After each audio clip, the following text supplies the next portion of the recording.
14th Street, Olongapo City. Ayan, Jackson High School. Ayan, ito. Pupunta tayo ngayon sa dating tinirahan namin sa Basa Street. Ayan, kita niyo yan. Ayan. Oh. So yun guys, medyo matagal-tagal na nating hindi napuntahan tong lugar na to. Tumira kami dito from 2001 hanggang 2003. Ayan, dito sa Olongapo City. So pupunta tayo sa Basa Street. Ayan, kasama ko sino ba kasama ko? Ayun, kasama ko si Jacob. Alright, Jacob. Ayan, malapit na tayo. Medyo marami na nagbago dito. Sobrang dami na. Imagine mo, sobrang tatagal na nun eh. Ayan. Video. Ayan, no. Ito yung bahay nila, Doc. Naging ano na, cafe. Ayan.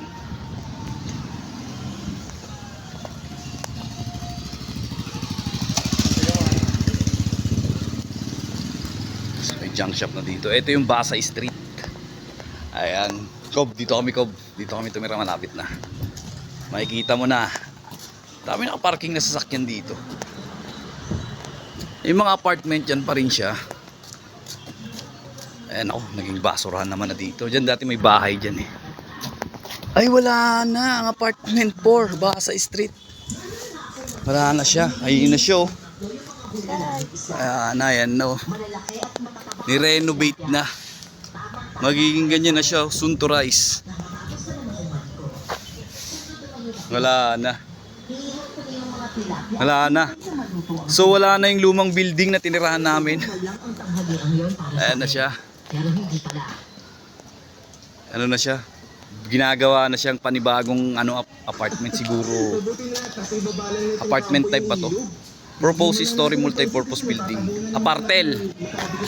Guys, medyo nakakalungkot. Kasi wala na yung apartment. Magiging apartel na siya. So yan, nakikita nyo sa likod. Ito yung gate. Ayun yung gate. So shout out sa mga kasama kong tumira dito sa apartment 4, Basa Street, Olongapo City. Ayan na siya ngayon. So wala na yung lumang building. Wala na tayong nakita. Wala na tayong magiging alaala na video. So lakad tayo. Alright. Medyo nakakalungkot. Sobrang laki na ng pinagbago ng Basa Street. Dami na naglalakihang mga bahay.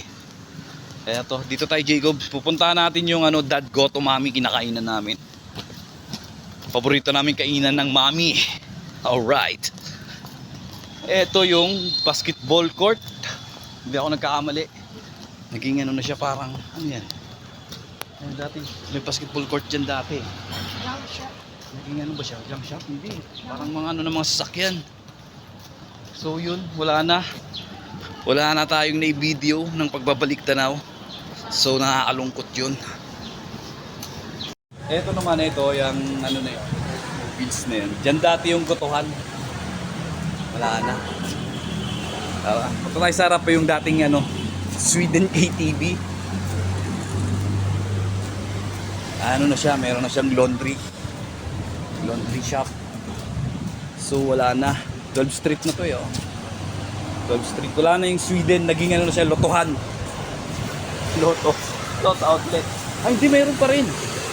Ito, buhay pa pala siya. Ito. Ayun, buhay pa siya.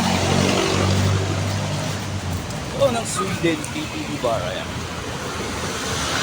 So, buhay pa pala si Sweden. Ayun. Shout out sa'yo, Vladimir. Buhay pang Sweden KTV bar. Alright.